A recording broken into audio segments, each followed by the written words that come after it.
the Soundscape Crusaders. Join Nate and Levi, two music-loving friends, as they explore the cosmic wonders of the soundscape.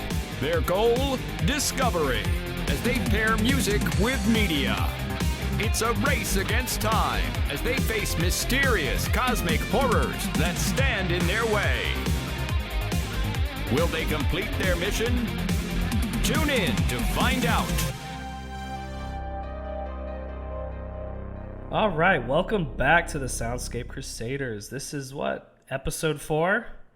Episode 4, yeah. Already gone 3 weeks in, and it feels, Levi, I think I've said this every time since we've returned, every episode we've been back for this second volume, that it just feels good. It feels good to be back.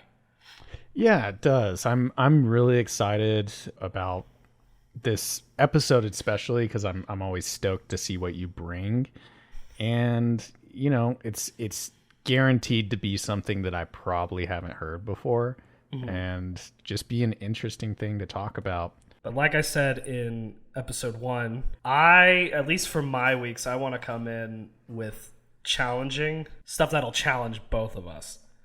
Whether it's a genre we don't, dabble in too much, or it's a song that has very, not vague lyrics, but lyrics that don't pertain to another piece of art or another piece of work as well. So we're trying to think more outside the box when it comes to the game part of our show.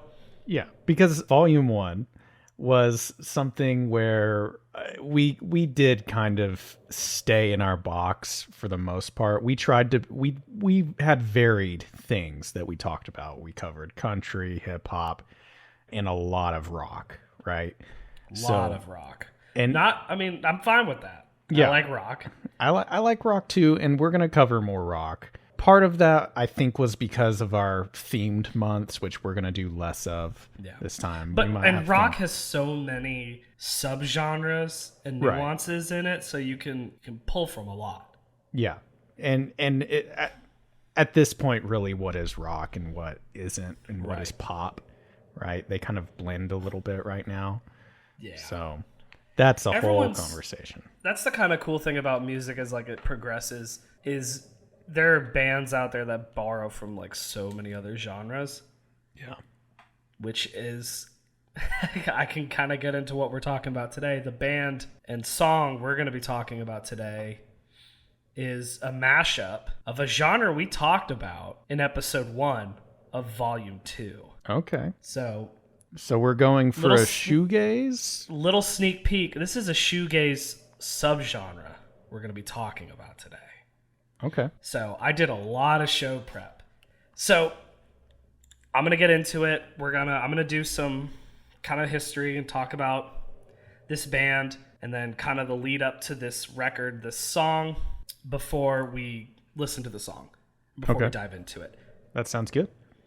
But to get it rolling, the song we're going to be listening to today is called Vertigo by Deafheaven. Deafheaven. Do you know this band? Do you know who Deafheaven is? Absolutely not. All right. Good. I like that. So this band, Deafheaven, was founded in 2010. They are originally from San Francisco. They started as a two-piece collective. It was vocalist George Clark and guitarist Carrie McCoy. And then right before 2010 came to a close, Deafheaven signed with Death Wish Incorporated. It is a recording label founded by Jacob Bannon, who is the frontman of the legendary metalcore band Converge. Personally, one of my favorite bands of all time. They are, when it comes to the world of metalcore, world of hardcore punk, Converge is at the top of the list, if not the most important band. In 2011, so a year after, Deafheaven released their debut album, Roads to Judah, to positive reviews. It was recorded in 4 days around the end of 2010. And this record is seen as kind of the start of Blackgaze. Like we talked about in episode... Blackgaze. Like we talked about in episode 1, the genre shoegaze branched off into other subgenres around the aughts and 2010s. Blackgaze is a combination of black metal, which is categorized by fast tempos, a shrieking vocal style, and heavily distorted guitars played with tremolo picking. What is tremolo picking? for those of us that don't know. I'm learning guitar, but I don't know that much. All right, tremolo picking is also referred to as alternate picking. It's a guitar playing technique that employs alternating downward and upward strokes in a continuous fashion. Okay. Blackgaze is that combination of all those things I just listed about black metal, and then the features of shoegaze, which refer to episode 1. I don't think I need to go back through all that list. Walls of sound, that's all you need to know. Right. But, so the song Vertigo is not off that debut Roads to Judah. It's off their sophomore record, Sunbather. Sunbather was released to universal critical acclaim on June 11th, 2013. This record made top 10 lists. You know, every music publication does an end of the year list, right? You couldn't find any list in 2013 that did not have Sunbather on it. Wow. This is the first record to feature drummer Dan Tracy, who's still with the band today. He was brought in as a session musician because it was just McCoy and Clark doing all the vocals, doing all the instrumentals. But they fell in love with Tracy's aggressive playing style, and he's still with the band today. And like I said about Roads to Judah, Deafheaven started to explore shoegaze, or started to take shoegaze elements and put it in this black metal project. They turned that up to 11, which is a Spinal Tap reference, if you didn't know that. This is a top to what we use on stage, but it's very, very special because if you can see, the numbers all go to 11. Kerry McCoy would typically track 4 guitar layers, tracking each rhythm and lead twice, which is what shoegaze musicians do. If you remember, especially in that Paro Nul song, there's so many layers and so many tracks throughout that song. McCoy was implementing that in this record, Sunbather. And just like we talked about with Arrival, the song Vertigo and this record, Sunbather, kind of flows like one song. So just like After the Magic, Sunbather is the same exact thing. Sunbather is only 7 tracks long, clocks in at 59:58, 2 seconds short of an hour. What's interesting about this album is there's 7 tracks. 4 are considered songs, and 3 are considered interludes. And it goes song, interlude, song, interlude, song, interlude, ends with the song. The first interlude, Irresistible, straight instrumental.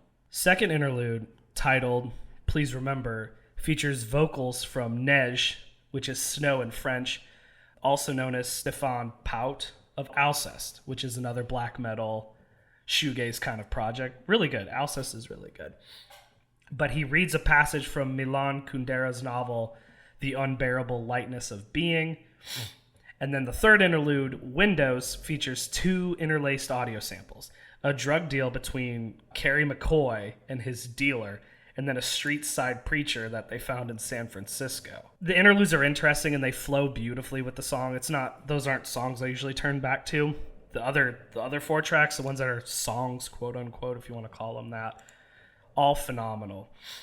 But the song Vertigo is going to be track number 5. It's the 3rd song out of you know how there's the 4 songs? It's right. The 3rd song that appears. So after the 2nd interlude. Also, it is going to be the longest song we've featured on the show. Oh, jeez. by a metric fuck ton. It clocks in at 14 minutes and 37 seconds. Oh, Jesus. Okay. So, when we started the show, I've always wanted to kind of bring a song from Sunbather. This is one of my favorite records that came out in 2013. And I think if I had to reorganize my favorites of that year, I think it'd be even higher than I put it. I almost went with Dream House, which is the opener. It's their most played song on Spotify with over 8 million plays, but I think the structure and flow of Vertigo is more interesting. So that's the one I wanted to go with. And also, I know people are going to be listening to this and they're going to be like, what the fuck is this song? They're going to be like weirded out. I know I'm going to get flamed for this. But in 2013, this was the highest rated album on Metacritic via Metascore. So that's reviews, like review publications compiled together. It was the highest reviewed record of that year. And if you take the best reviewed albums of all time on Metacritic, it is number 30 out of however many. So it is a highly respected, highly critically, it's a super acclaimed album. Okay. I think the contrast between the instrumentals and the vocals are just so beautiful. And also, one last thing I want to kind of talk about before we get into this, and I'm going to send this via link real quick, is I want to talk about the album cover. Because I think the album cover is really, really pretty. And what I think is so interesting about the artwork is, and this is a quote from George Clark, the lead singer, is the artwork represents the color seen on the inside of one's eyelids when you're lying in the sun. Oh, yeah. I didn't think of that. So for people who can't see it, look it up. But it's basically a gradient of pink and peach. And then across it is a minimalistic font with some slight serifs, but missing some key elements of the text where it says Sunbather across the whole front. It's beautiful. It's a beautiful looking cover, and it's a nice juxtaposition, which I know I've used that word a few times, but I think it applies to this record specifically because, as you're about to hear, there's a lot of harshness as well as some serene moments. And that album, when you look at that, it's very serene. Okay, so here's something I will say. Based on at least this Pitchfork review you sent me, they compare it to the same type of feelings that you get from listening to Sigur Rós, which I like, Mogwai, which I like, and Godspeed You, Black Emperor, which I also like. I think, I'm super excited to see what you think of this song because Sunbather, like if someone told me you are stranded on an island, you have like a turntable, but you can only bring 10 records with you, this would be one of them. This would be one of the records I'd bring with me. Okay. I'm curious to see what you think because when I first heard it, I was turned off from it like almost immediately. And then I gave it another chance and I'm like, holy shit. Kind of like opened a new avenue for me to explore more into music. It's like that moment, if you haven't seen Always Sunny, it's in a lot of memes where it's like a slow zoom into Danny DeVito and he's like, I get it. Yep, like that's crying. exactly, that's a great meme. Dude, that's how I feel. And this is great. So I sent the link over. This is a hefty boy, so we might as well get into it.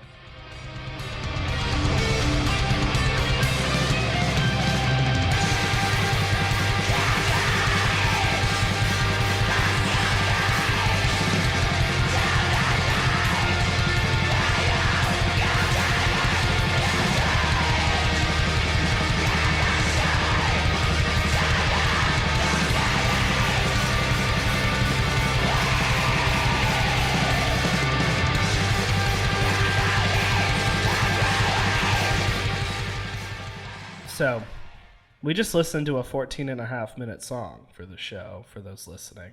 It's going to be 30 seconds for you, the listener, but we just sat through this. I mean, from the way I talked about the band prior to this, listen, I love this song. I love this record. I think it's great, phenomenal. You've never heard of this. You've never heard of Deafheaven. You've never heard the song, correct? Nope. I have not. This is the initial reaction. What do you think? Because do you normally listen to songs with vocals that harsh? I have some in my playlist that are similar, maybe not as, I don't even know the right term to describe it. I guess screeching. It's a lot more. Very shriek. It's very much it's a reverb soaked shrieking, I think is the best way to put it. And you really hit the nail on the head when you described it as like a wailing jaguar, because that is what it sounds like. It's very much in the line of black metal. If you listen to if you listen to any black metal band, whether it's like Leviathan or Shining or Bethlehem or anything like that, right, you're gonna get that. That's what you're looking for in that genre. But usually the guitars and the instrumentals are harsher, not as soft and like kind of serene. Yeah. And I would call this song, like if I had to pick one adjective to describe what this song is, I would probably classify it as melancholy. Mm-hmm. even though the lyrics or the vocals are so harsh and desperate, the tone of the music itself is more melancholy and driving. Though it's still driving. It's kind of like being forced to just keep moving, even though, like, have you ever been in a situation where you don't want to get up, you don't want to get out of bed, but you just got to do it anyway, and you just have to keep pushing yourself and having the will to kind of just keep moving forward so you can get past whatever you're going through at the moment. Yeah. That's how I would kind of describe what this song is. Yeah. That being said, I liked it. I did like it. Yeah, it fits a very specific mood. Because again, I listen to different music depending on what I'm feeling at the time, and this would definitely fall into one of those categories for me. So I liked it. I would highly recommend this record. This is my favorite track off of it, but like I said, people love Dreamhouse. That's the opener, and Dreamhouse is really good. It's, going back to After the Magic, it all flows. It all flows perfectly together. So if you want to digest it, I would honestly suggest just digesting it all in one sitting. When I listen to this, usually it's either I'm playing it on, because I have it on vinyl, so I'll play it through my turntable, or I'll listen to it in the car, because I don't really listen to music much at work. But like sitting there and just listening to it through some good headphones, it was kind of rediscovering it again. Because like I said, when I first heard this, I was like, what the fuck is this? I was so turned off from those vocals, because especially in Dreamhouse, it's got this really, really cool riff, and then it like really crescendos, and it's like 4 or 5 layers. I'm like, this is awesome. And then, George Clark comes in, it's like, blah, blah, blah, blah, and I'm like, what the I'm like, no, this is dumb. And eventually, like I said, I gave it a chance later that year, and I was like, this is amazing. It's almost like the way George Clark carries his voice is almost like an instrument that complements what McCoy is doing on guitars, what Tracy's doing on the drums. Right. I would highly recommend it. I don't think this is like something you should play around your wife. And no. So when did you first find this? Like, how did you find this? So it came out summer of 2013. I had moved to Denton, I think it was August of 2013. It came out in June. And back then I was kind of perusing Pitchfork more often than not, in like other music publications. And this record kept coming up, and I was like, wow, that's a really pretty cover. I think that album cover is really pretty. Yeah. And I can see that, like, if I'm walking through a vinyl store and I see a big vinyl with that on it, that would definitely grab your attention. I eventually got around to listening to it. It was probably September, October. Like I said, I got through maybe a few minutes into Dreamhouse, which is the opener, and I was like, I don't think this is for me. I don't like this. November rolls around of 2013, and this, like I said, this record, it's like top of everyone's end of the year list. And I'm like, what? What do people see in this? And it was kind of one of those things where I just sat down and like listened to it and just got through it. And I was like, okay, it makes sense. Yeah. Sometimes you need that time to digest things. I mean, the first time I heard Jack White, I didn't really like it. And then as I heard it more and more, I like slowly fell in love with it. I don't know how that happens, but it's definitely something like some artists you just need to digest for a while before you do. And I'm glad I sat on it. I'm glad I didn't try to force it or anything, because it was one of my favorite records at the end of the year. And I think if I look back at 2013, it would probably be higher on my rankings for sure. Their Deafheaven's still around. They put out a few more records post Sunbather.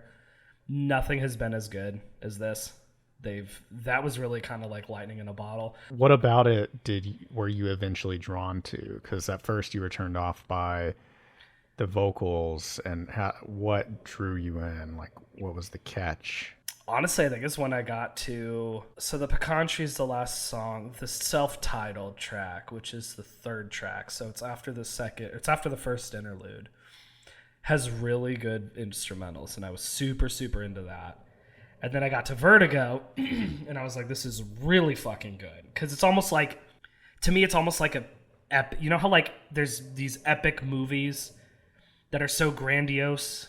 Vertigo felt like that to me. It felt like it was a story within a story. I'm not going to lie, the track length, because Dreamhouse is over 9 minutes.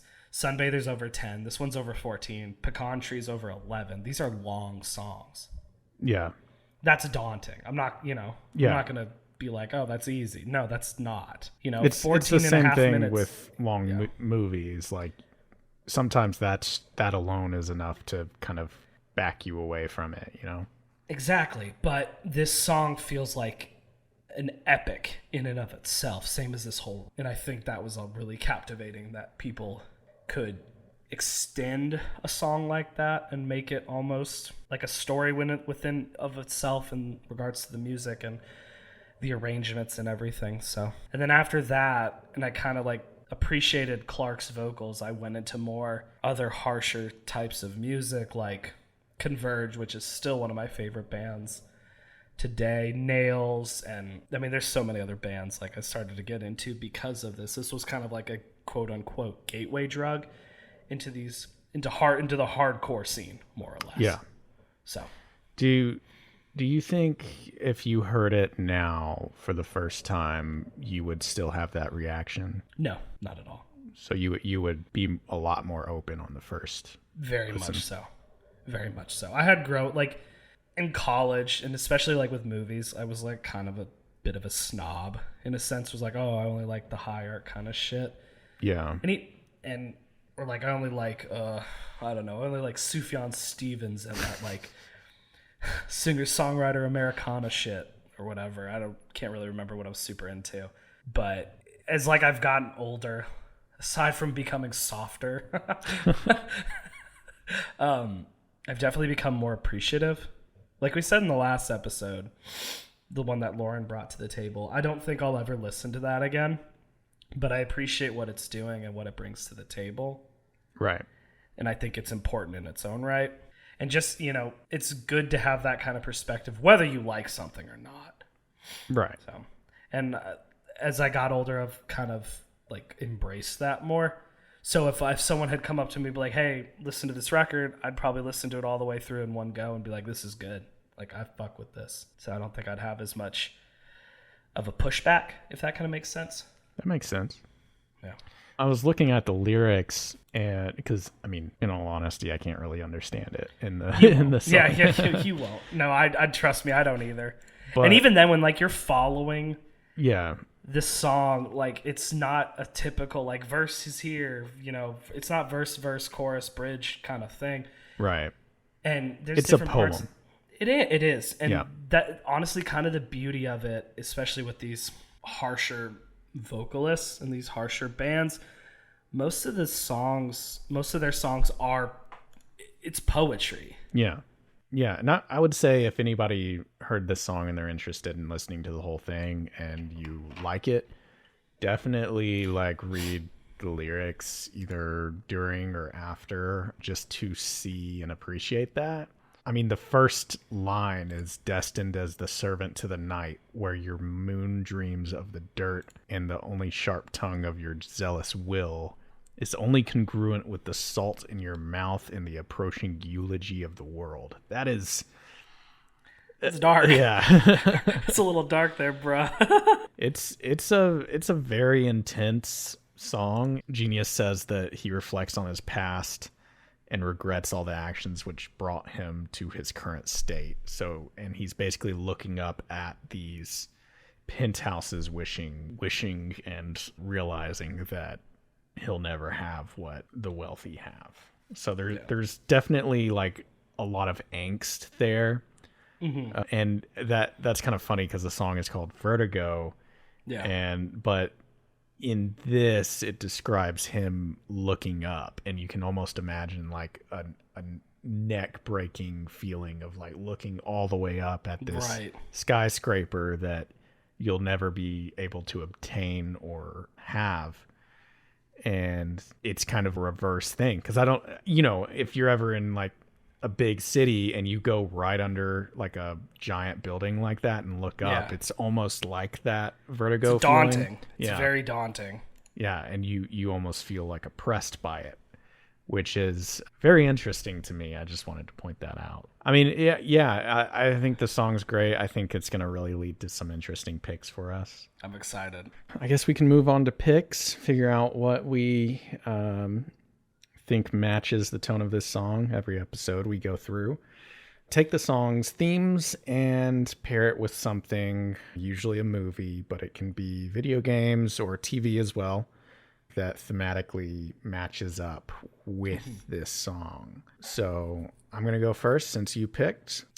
And so it's a movie that I'm going with.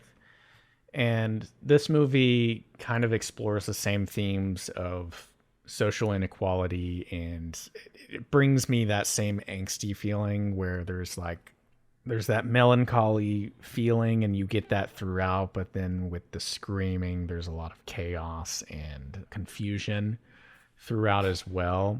This movie is something, I think the first time I watched it, it was super late and I just popped it on. I think I was in high school or something. I popped it on in the middle of the night, and the way this movie is made, it's like a faux documentary type thing, and it in that state where I was super like wired, but it was late, it like felt very real to me, and it was really cool. This movie was I believe the directorial debut of Neil Blomkamp, and that is 2009's District 9. Nobody comes back late at night anymore. They have more security. The government noticed that they were moving into new areas. That's when things started to get out of hand.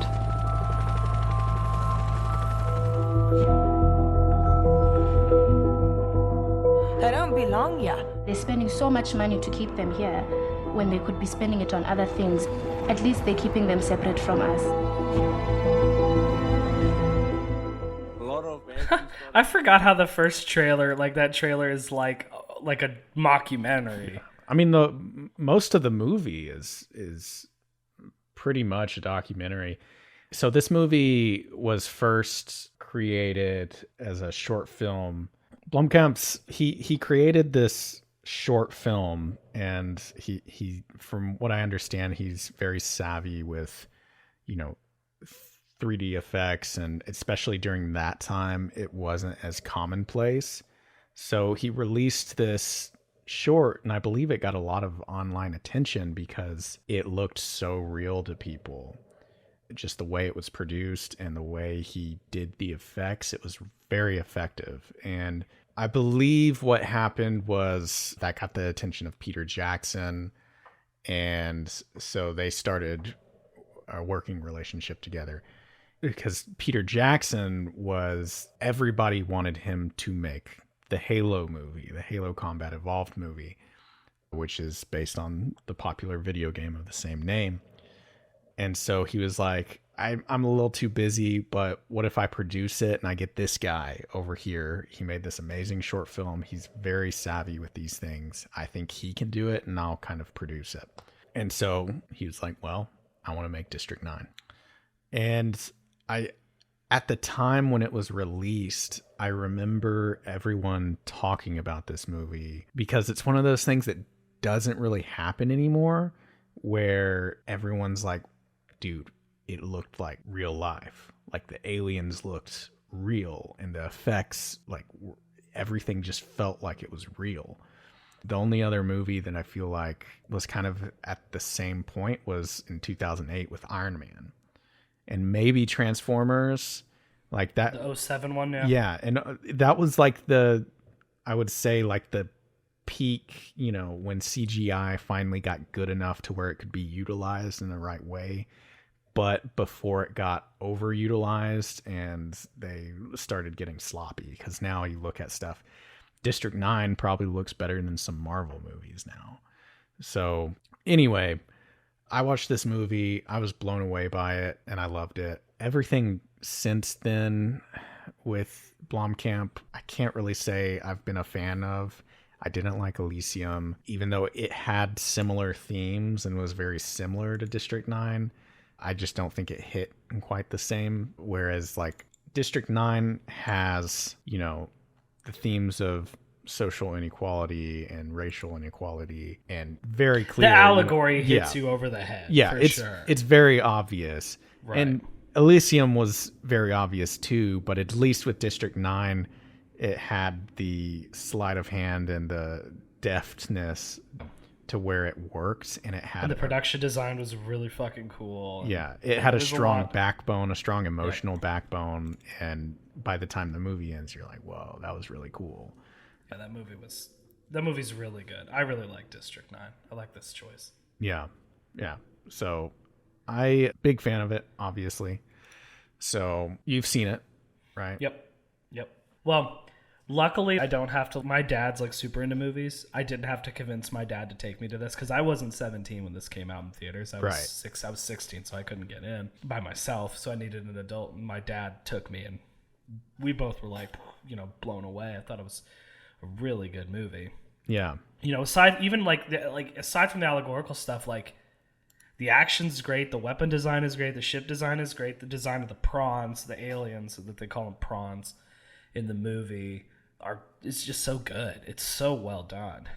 So for people who haven't seen it, basically the summary is that in 1982, a massive UFO bearing like alien species who basically get stuck here. They land here with it's really their only option, and they get stuck here. And the same thing happens that kind of happened in South Africa in the 1980s, but instead of apartheid, yeah, apartheid.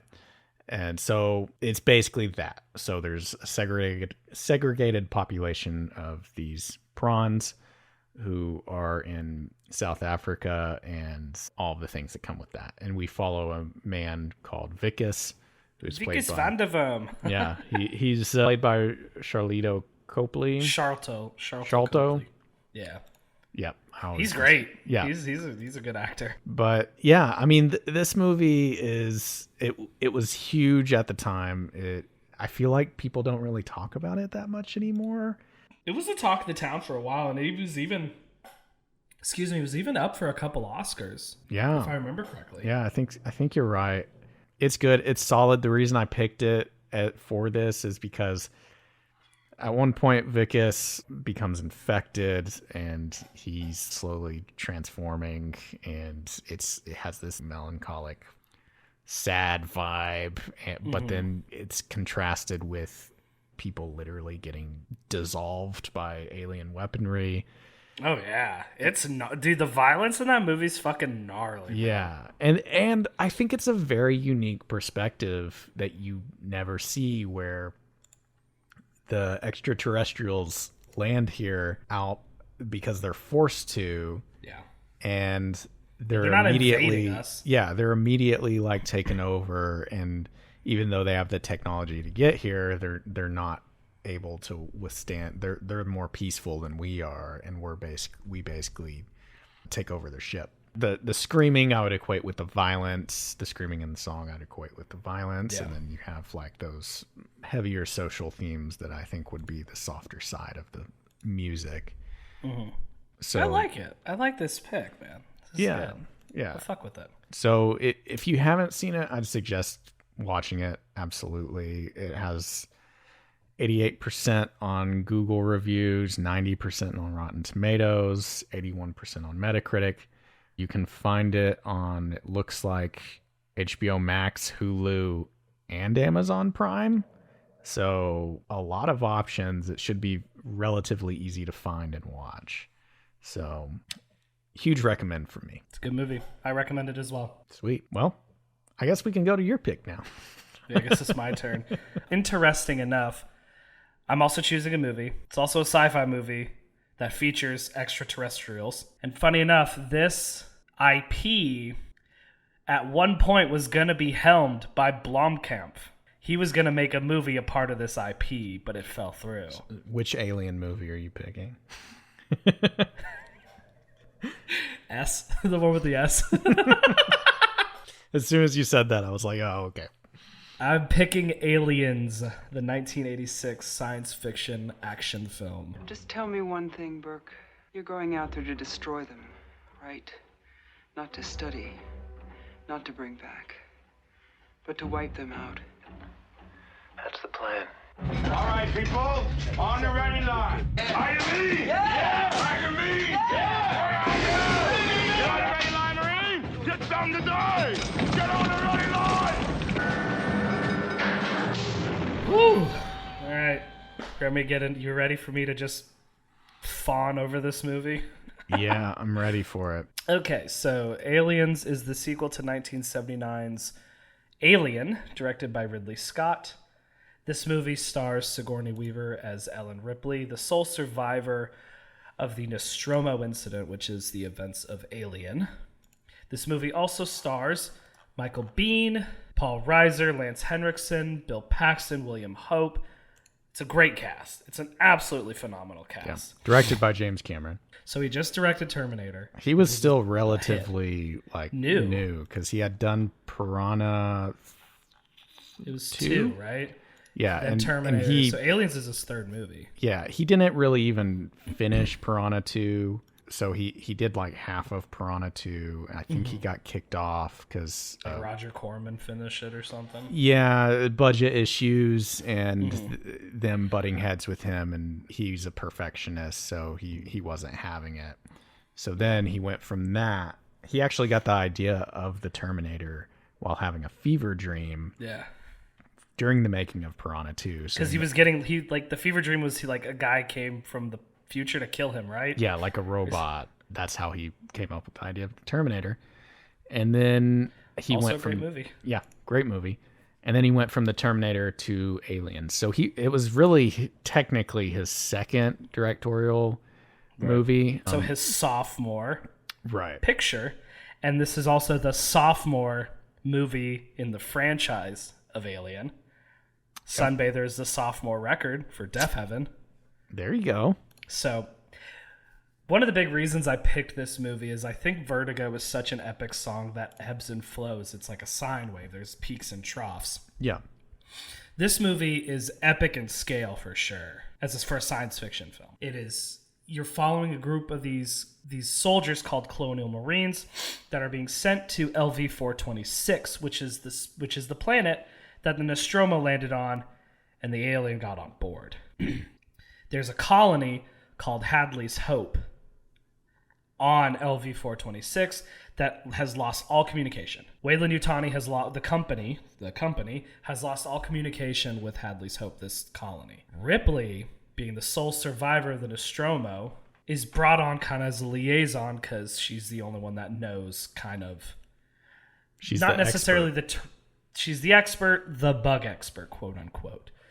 But none of these Colonial Marines believe her. Well, just like in the song, it starts serene and then gets intense, gets harsh, gets violent, and that happens in this movie. And just like in the song, it slows down again.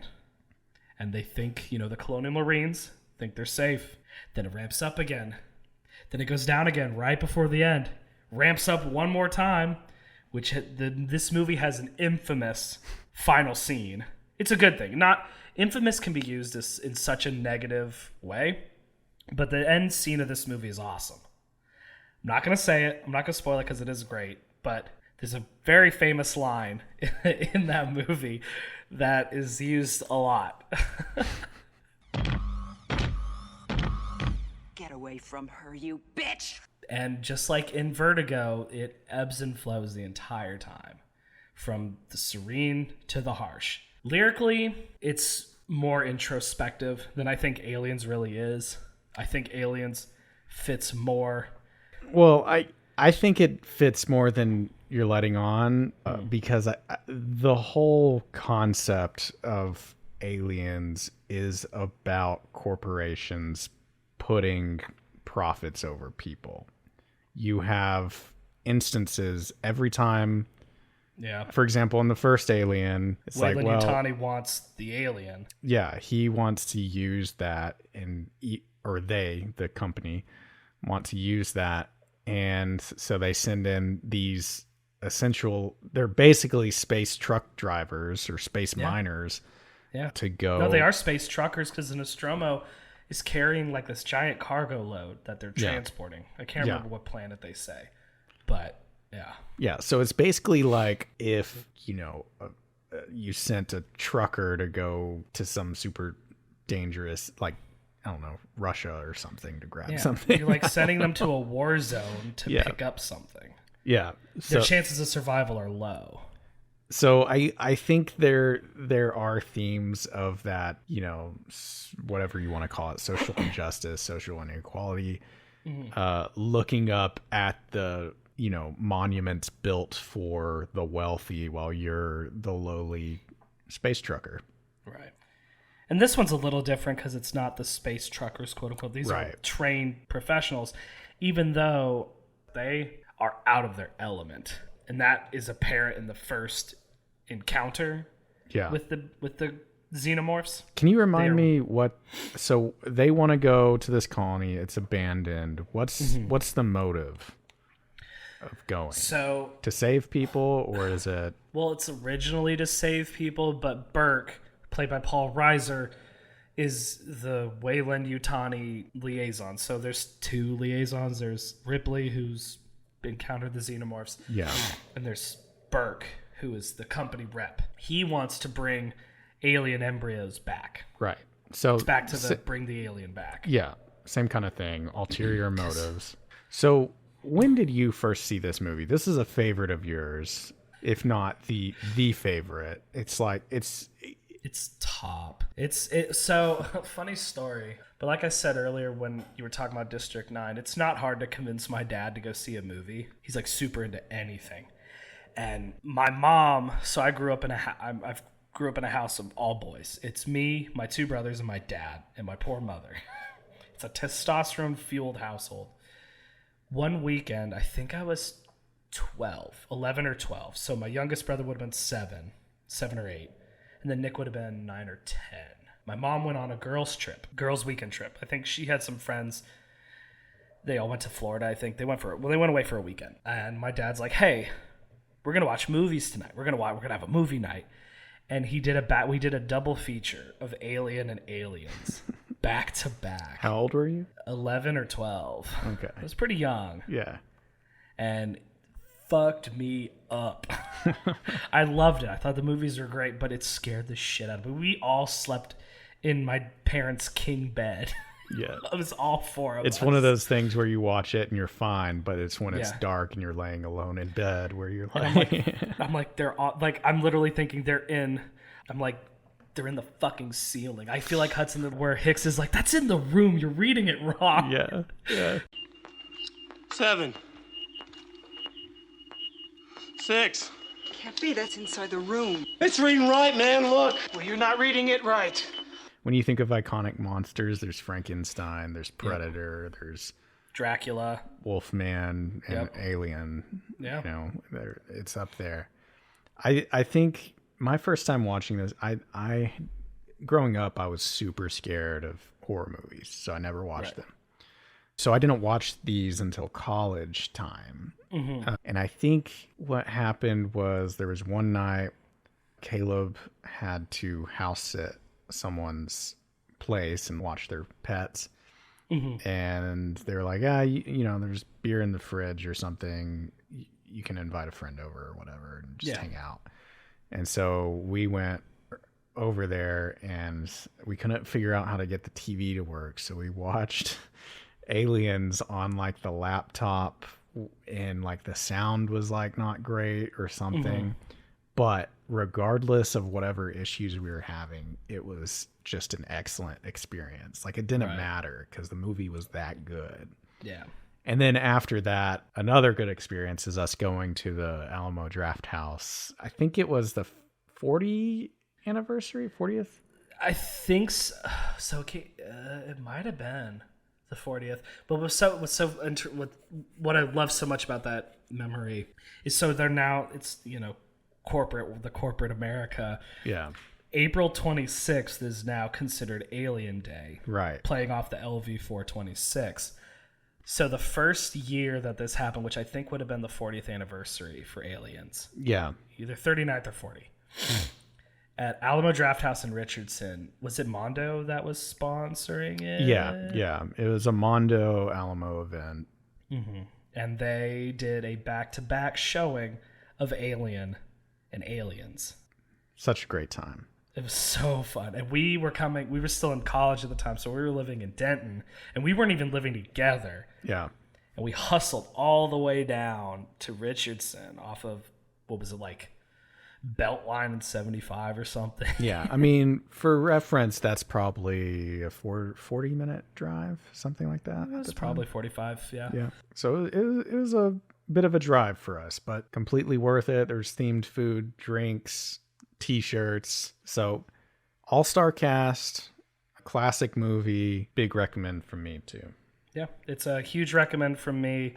As far as streaming it looks like it says it's on Hulu, but I don't know if that's true. I'd have to double check. Yeah, Google says Hulu. With the Stars add-on. You need the Stars add-on if you want to watch it on Hulu. Let's see. I think Sling TV has it. Amazon Prime, I think, might have it. All of these might be through Stars. Yeah. It's all through Stars. So if you have Stars, you can watch it. Otherwise, rent it. It's worth the rent, I think. It's really good. Yeah. It has a 98% on Rotten Tomatoes. It's with a 94% audience score. That's pretty fucking good. Yeah. Yeah. Even Metacritic, which is usually, that's more. That's even harsher. Yeah. And that's at 84. So. That's good. Yeah. That's an 84 on Metacritic is really good. You know what Sunbather had on Metacritic? What's that? A 92. Whoa. Okay. It was that acclaimed. Yeah. That's awesome. I love this movie so much. I could probably spend like 15 years talking about this movie. Yeah, but I could keep talking about it, but we need to wrap it up. Yeah. We need to get your Expecto rating from you.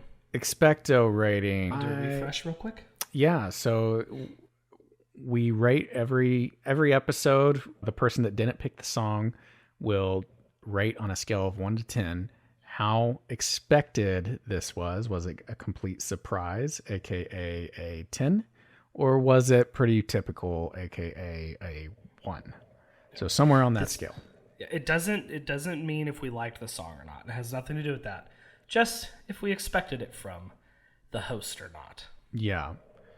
I'd probably ring this one in at a 7. Okay. 7's what I'm going with. Because, we've had shoegaze already. It's a variation of shoegaze. Right. The thing that really surprised me, I think, about this one was the vocals.